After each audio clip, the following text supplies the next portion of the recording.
Bismillahirrahmanirrahim. A'udzubillahi minasyaitonirrajim. Bismillahirrahmanirrahim. Sabbihisma rabbikal a'la alladzi khalaqa fasawwa walladzi qaddara fahada walladzi akhrajal mar'a faja'alahu ghutsa'an ahwa. Sucikanlah nama Tuhanmu yang maha tinggi, yang menciptakan lalu menyempurnakan ciptaannya, yang menentukan kadar masing-masing dan memberikan petunjuknya, yang menumbuhkan rerumputan lalu dijadikannya rerumputan itu kering sehingga menjadi kehitam-hitaman. Taib. Di sini Allah Subhanahu wa taala setelah menyebutkan ayat pertama seruan untuk mensucikan nama Tuhannya yang maha tinggi, maka Allah katakan alladzi khalaqa fasawwa. Dialah yang khalaqa menciptakan segala sesuatu, fasawwa dan menyempurnakan ciptaannya. Kalimat khalaqa fasawwa ini selalu diulang-ulang. Allah Subhanahu wa taala kalau menyebut khalaqa menciptakan, maka kalimat setelahnya biasanya fasawwa menyempurnakan. Contoh umpamanya Allah Subhanahu wa taala mengatakan inni khaliqun basharan minatin fa idza sawaituhu wa nafakhtu fihi min ruhi faqa'u lahu sajidin. Sesungguhnya aku menciptakan manusia dari tanah, maksudnya Adam. Maka apabila aku menyempurnakannya, maka aku tiupkan ruhku kepadanya, maka bersegeralah kalian wahai para malaikat sujud kepada Adam. Di sini Allah katakan inni khaliq, saya menciptakan. Setelah itu Allah katakan sawaituhu, dan aku menyempurnakannya. Ataupun dalam surah Al-Kahfi ayat 37 Allah mengatakan akafarta billadzi khalaqaka min turabin thumma min nutfatin thumma sawwaka rajula.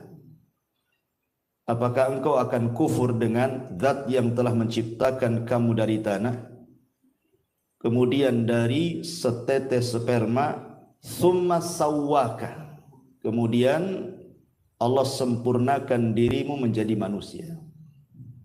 Di sini ada kalimat khalaqaka, setelahnya sawwaka. Sama juga di sini alladzi khalaqa fasawwa. Lalu apa makna khalaqa fasawwa? Qaddara fahada.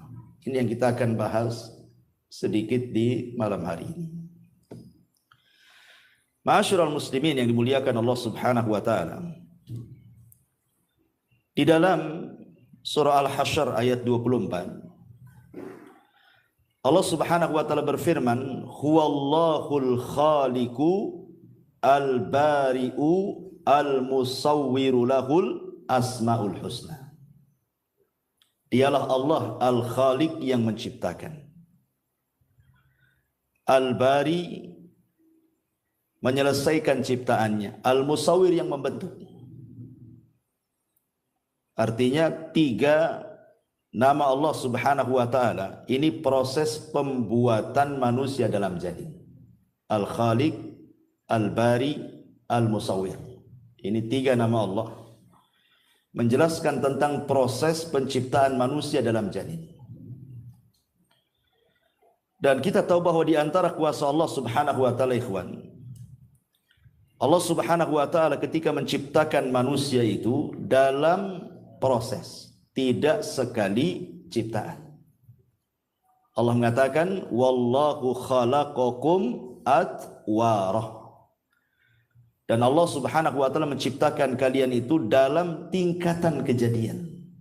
Artinya bukan dalam satu kejadian saja. Dari ciptaan ke ciptaan, dari ciptaan ke ciptaan, dan begitu seterusnya. Barulah kemudian menjadi manusia. Kita lihat dalam hadis Abdullah ibn Mas'ud radhiyallahu an, ketika Nabi SAW menjelaskan tentang proses penciptaan manusia. Kata Nabi SAW, bahwa manusia itu dikumpulkan selama 40 hari dari segumpal air mani. Kemudian 40 hari berikutnya berubah menjadi segumpal darah. Kemudian 40 hari berikutnya menjadi segumpal daging. Baru setelah itu diutus malaikat dan ditiupkan ruh kepadanya, seraya dicatat rizkinya, amalnya, ajalnya, bahagia dan celakanya. Begitu dalam hadis Abdullah ibn Mas'ud radhiyallahu anhu. Artinya bahwa Allah menciptakan manusia itu dalam penciptaan ke penciptaan. Pertama Allah ciptakan segumpal sperma dulu. Sperma laki-laki yang masuk kepada rahim perempuan ini jumlahnya jutaan, ikhwan. Begitu kan, sampai 20 sampai 300 juta. Tapi yang satu saja kan yang jadi. Jadi dari sekitar 300 juta itu yang jadi cuma satu. Kalau yang satu ini jadi, maka yang lainnya mati dan akan menjadi makanannya. Artinya bahwa kalau seandainya Allah takdirkan nih yang 300 juta itu hidup semua jadi manusia, kira-kira Batam ini cukup enggak? Seandainya setiap satu orang ketika mengeluarkan sperma itu membuahi 300 juta per orang kali penduduk Batam ini, kira-kira cukup enggak? Batam ini enggak akan cukup. Oke, dengan Tanjung Pinang, Sak Kepri enggak akan cukup. Artinya bahwa ketika Allah Subhanahu wa taala kemudian mengeluarkan sampai 300 juta itu, yang jadi cuma satu yaitu antum. Ini nikmat Allah Subhanahu wa taala. Berarti antum dipilih dari 300 juta itu. Nikmat kan itu ya, nikmat. Rupanya kita pula yang dipilih dari 300 juta itu. Lah ketika Allah Subhanahu wa taala sudah memilih kita, penciptaan yang pertama dalam bentuk sperma dulu. Ini penciptaan pertama, atwar pertama. Kemudian taur yang kedua, atwar yang kedua, 40 hari berikutnya baru segumpal daging, darah dulu. Setelah itu Allah ciptakan lagi dari segumpal darah menjadi segumpal daging. Lihat, dari ciptaan ke ciptaan, dari ciptaan ke ciptaan. Itulah yang Allah katakan wallahu khalaqakum atwara. Dan Allah ciptakan kalian itu bukan dalam tingkatan kejadian satu kali saja, tapi bertingkat-tingkat. Dan ini kuasa Allah Subhanahu wa taala. Walaupun dalam hadis Abdullah ibn Mas'ud itu menjadi khilaf kapan ruh itu ditiup kepada janin. Karena biasanya janin itu di umur 40 hari saja sudah ada gerakan. Sudah ada gerakan tuh. Tanyalah ke istri antum yang hamil. Sudah ada gerakan tuh. Kalau pamannya kita datang ke dokter kan itu ya, nanti di USG kan ada gerakan. Apakah gerakan ini maknanya ruh yang ditiupkan pada 40 hari pertama? Ataukah ruh itu ditiupkan setelah 4 bulan, artinya 40 hari ketiga. 40 hari kan gitu ya. Kalau digenapkan menjadi 4 bulan. Ada yang mengatakan bahwa di 40 hari pertama itulah ruh ditiupkan. Karena ada tajrubah. Buktinya ada gerakan di situ. Berarti hidup. Karena itu. Kalau hidup berarti ada ruhnya. Tapi ada yang mengatakan bahwa tidak, ruh itu ditiupkan oleh Allah Subhanahu wa taala lewat malaikat yang menjaga rahim itu ketika bayi berusia 44 bulan atau 40 yang ketiga. Berdasarkan zahir hadis, ya kan? Zahir hadisnya kan begitu. 40 pertama segumpal mani, 40 hari kedua segumpal darah, 40 hari ketiga segumpal daging, baru ditiupkan ruh. Nah, berarti setelah 4 bulan. baru tiupkan ruh. Dan ini yang banyak dikuatkan oleh jumhur mayoritas para ulama. Jadi ruh ditiupkan itu ketika janin berusia 4 bulan. Dari sini berlaku hukum-hukum fikih nantinya. Ya, seperti umpamanya kalau kegugurannya sebelum 4 bulan, berarti bukan keguguran manusia. Ya, keguguran daging gitu saja. Tidak perlu dimandikan, tidak perlu dikafankan, tidak perlu disolatkan, tidak pula dikuburkan di kuburan kaum muslimin karena belum jadi orang. Ya. Tapi kalau kegugurannya setelah itu lain lagi ceritanya, sudah jadi orang kan gitu ya. Termasuk juga darah yang keluar. Kalau wanita keguguran di bawah 4 bulan berarti darahnya bukan darah haid. Dia masih harus sholat. Ya, harus sholat. Itu dianggap istihadah.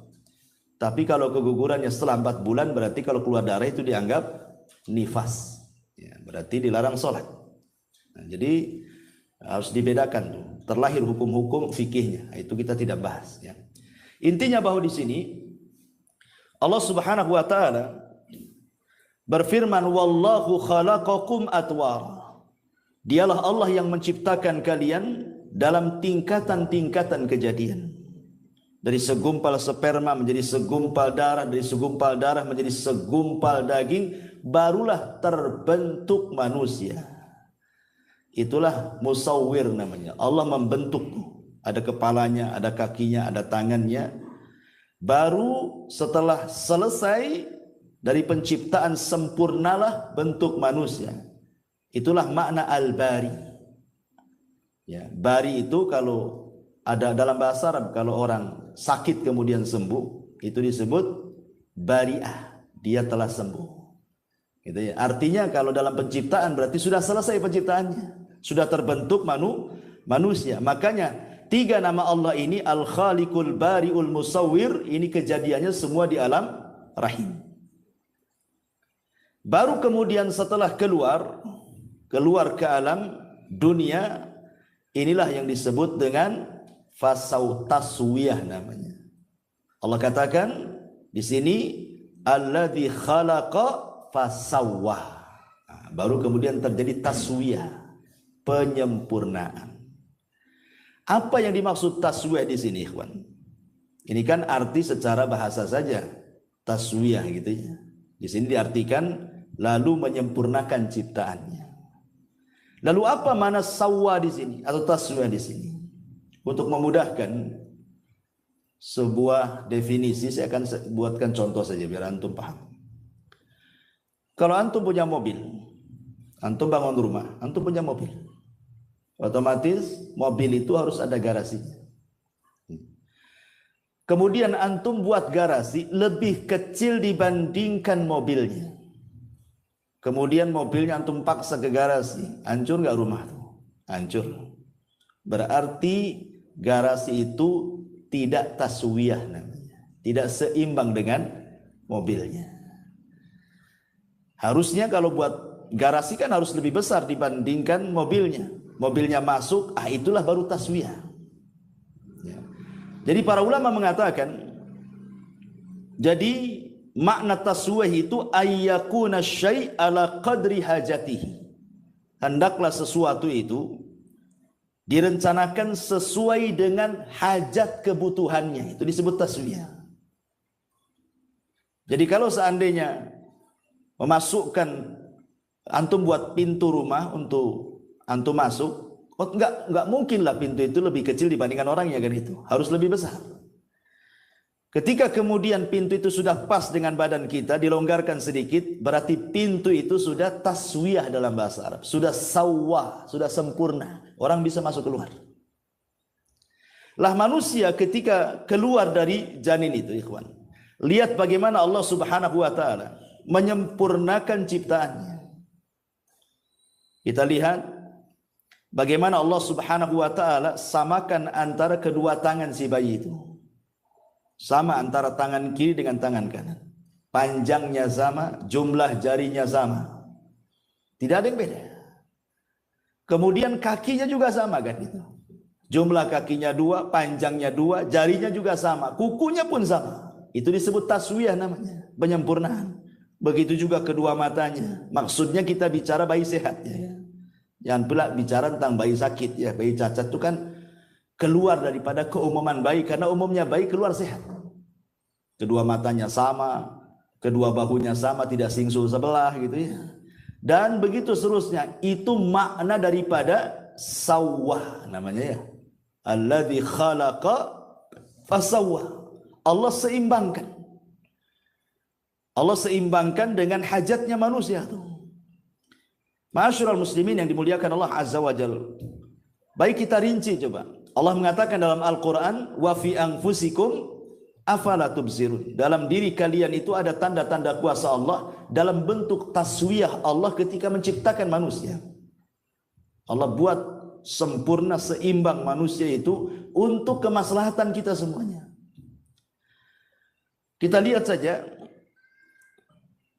Mungkin Pak Jul ya orang kesehatan kan paham.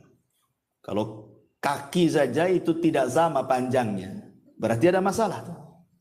Ya, maka harus dikeretek abal-abal apa namanya, supaya sama kan. Kalau tidak sama kan berarti badan ini ada masalah. Ya ada masalah. Kalau tidak sama panjangnya itu ada masalah dengan badan dia. Kenapa? Karena Allah menciptakan manusia itu taswiyah. Kalau ada panjang sedikit masalah tuh dengan badan dia. Karena Allah tidak menciptakan seperti itu. Berarti orang ini harus dibenerin tuh. Lah ini kuasa siapa? Kuasa Allah. Allah Subhanahu wa taala menciptakan manusia itu dalam kondisi betul-betul sehat. Dialah yang membuat sakit. Tapi ketika Allah menciptakan manusia tidak seperti itu, semua sama. Dan itu kuasa Allah Subhanahu wa taala. Kemudian letak-letaknya juga luar biasa. Kenapa kemudian mata lebih tinggi dibandingkan hidung? Kemudian hidung lebih tinggi dibandingkan mulut. Apa hikmah? Anda bisa bayangkan kalau mata lebih rendah dibandingkan mulut. Mulut di atas, mata pula ganti mulut. Kira-kira bentuknya kayak apa? Ya. Karena dalam wajah itu kan ada 3 pengetahuan. Pertama, ilmu tentang warna dan bentuk. Ilmu tentang warna dan bentuk. Dan itu hanya ada pada pandangan. Pandangan yang bisa melihat warna, pandangan yang bisa melihat bentuk. Dan ketika memandang harus tinggi supaya kelihatan. Ya, kalau mata di bawah nggak nampak tuh. Makanya diletakkan di ketinggian kan. Karena fungsinya memandang. Memandang warna-warna, memandang bentuk-bentuk tuh. Kemudian yang kedua ada namanya ilmu penciuman. Setelah pandangan, tentu penciuman dulu.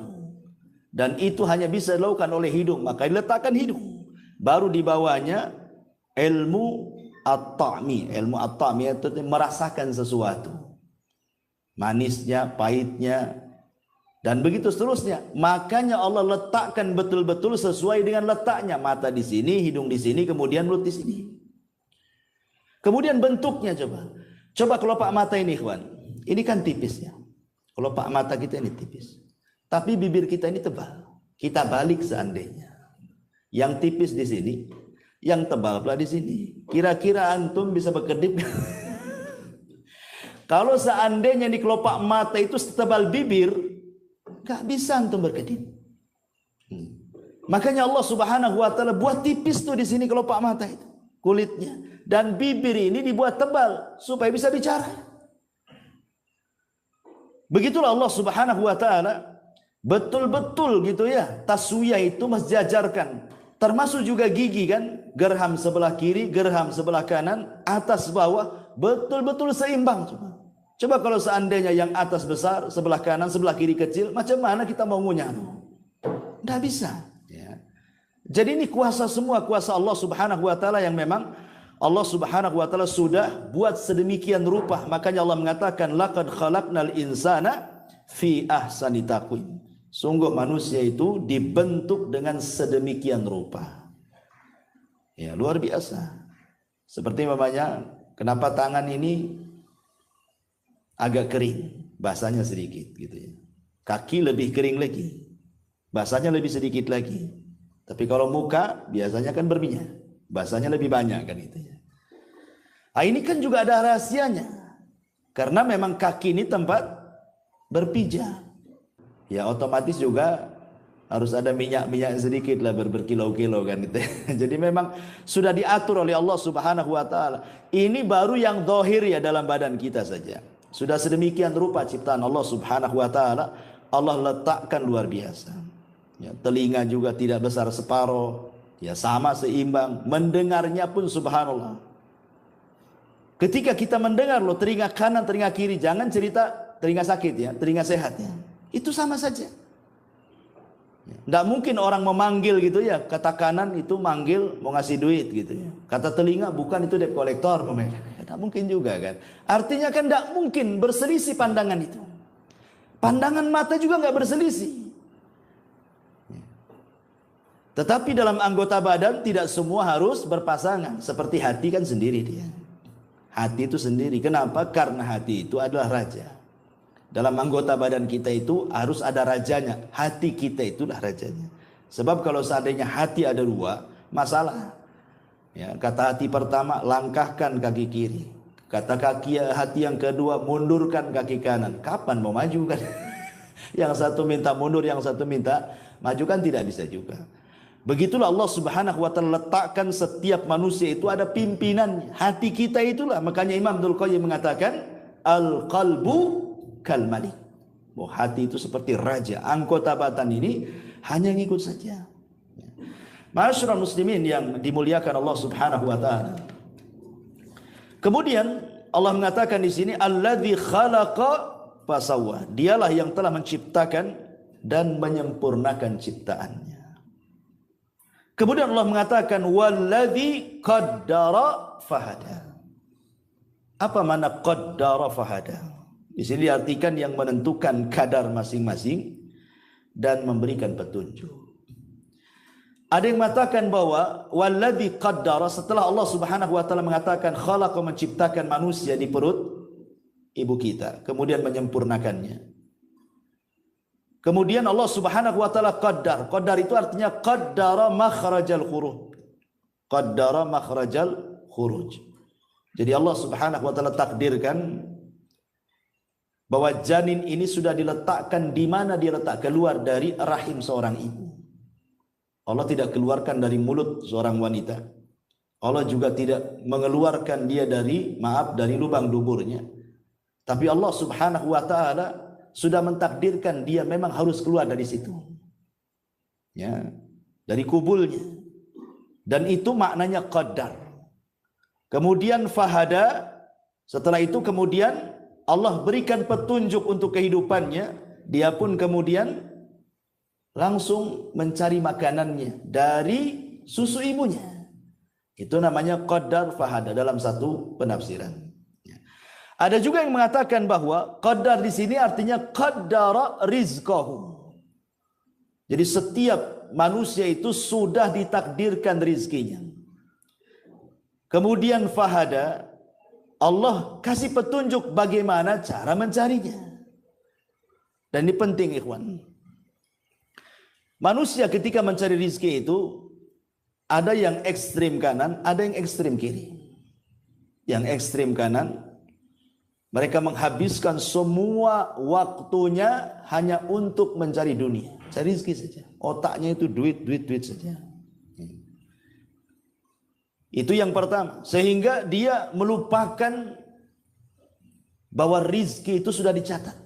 Sehebat apapun Anda mencari rizki, tetap saja yang Anda dapatkan itu cuma seperti itu.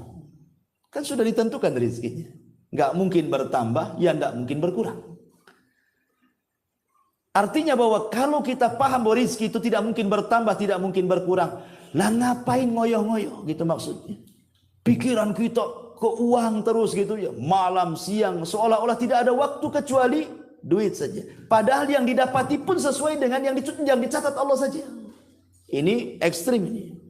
Betul-betul dia hatinya hanya dunia saja. Dia tidak paham bahwa rizkinya sudah dicatat.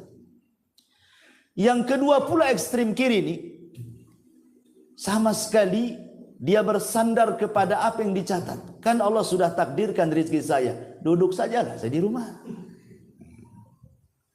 Nah, ini ekstrim yang lain lagi. Dahulu ada dua orang bersaudara. Yang satu pula rajin kerja, yang satu pula malas kerja.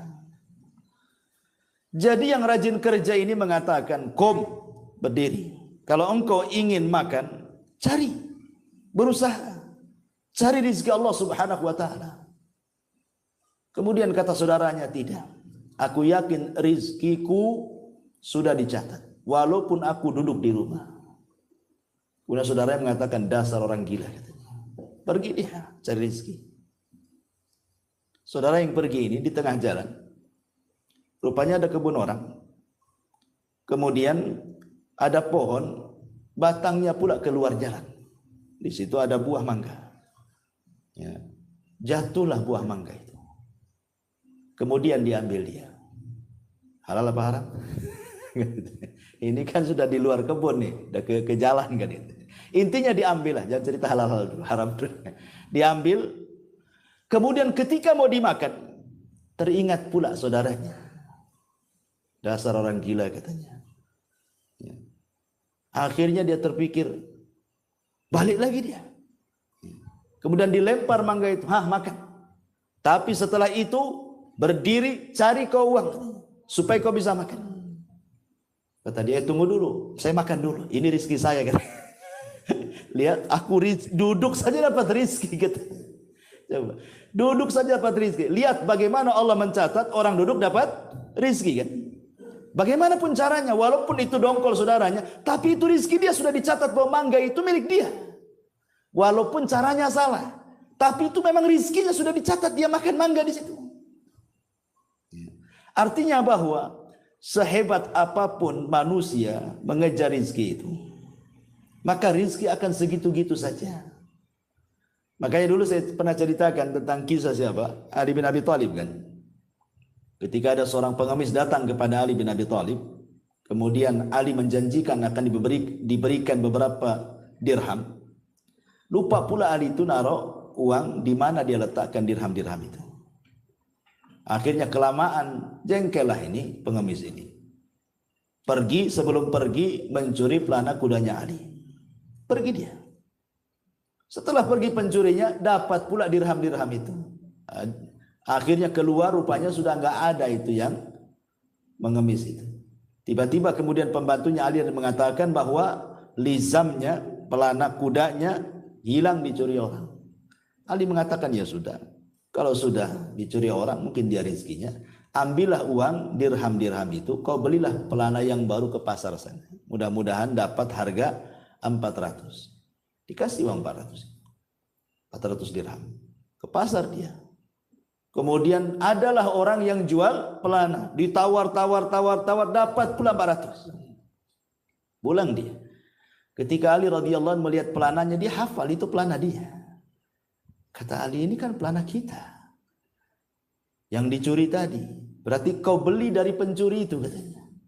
Bagaimana sifatnya orang itu? Maka pembantunya mengatakan begini orangnya, begitu langsung bertakbir Ali, Allahu Akbar katanya. Lihat, kalau seandainya dia mau sabar, menunggu aku mencari uang dirham-dirham ini, dia akan mendapatkan dengan cara halal. Tapi karena tidak bersabar, dia mendapatkannya dengan cara haram. Sama-sama 400. Ali janji mau ngasih 400. Tapi dengan cara halal kan. Memang Ali mau memberi dengan kerelaannya.